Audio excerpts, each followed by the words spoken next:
Այս ընտրությունները նաև Հայաստանի պատմության մեջ ամենից կեղտոտ, այլանդակ ընտրություններն էին։ Եվ այդ կեղտի և այլանդակության հեղինակը այս իշխանությունն է։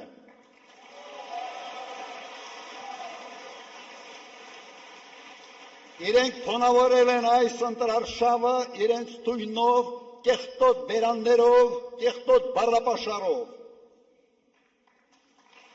Մենք սա չենք հանդուրժում, սա մեր ոճը չի։ Մենք Հայաստանը պիտի փորձենք մաքուր պահել այդ կարգի կեղտից։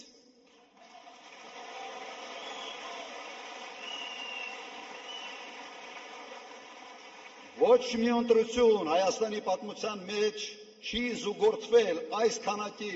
ձերբակալություններով, կալանքներով, տարբեր կարգի ճնշումներով, ծեծով եւ այլ,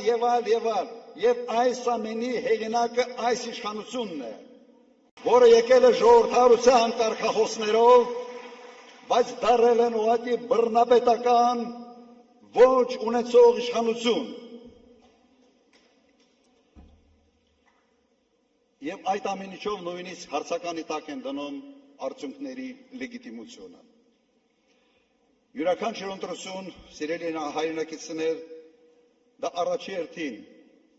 հաշվետվություն է կատարած աշխատանքների համար եւ նոր ծրագրերի ներկայացում, ապագայի համար։ Քանի որ այս իշխանությունը տապալել է ամեն ինչ, հաշվետու լինել չի կարող, որովհետեւ առարկա չկա հաշվետու լինելու համար, իրենք այս քարոզարշավը եւ այս ընտրությունը փորձել են վերացել հետեւյալի. Հայաստանի այս փոքր տարածքը դարձնել աշխարհաքաղաքական կենտրոնի բախման կետ,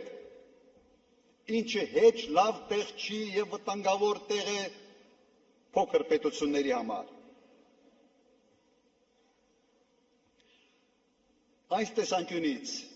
ընտրությունները իսկապես բավական տարօրինակ են, երբ իշխող կուսակցությունը, իշխող թիմը ընդհանրապես չի խոսում կատարված աշխատանքների մասին։ Եթե խոսա, պիտի խոսա, թե ինչպես է պարտվել պատերազմում, ինչպես է հրահրել պատերազմը եւ ով է մեղավոր 5000 զոհերի համար, 12000 վիրավորների համար, կորցրած տարածքների համար, կորցրած Արցախի համար եւ 150,000 փախստականների համար։ Դրան գումարեք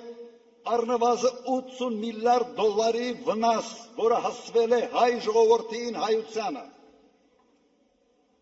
Բոլորը գիտեք ով է մեղավոր։ Գիտեք։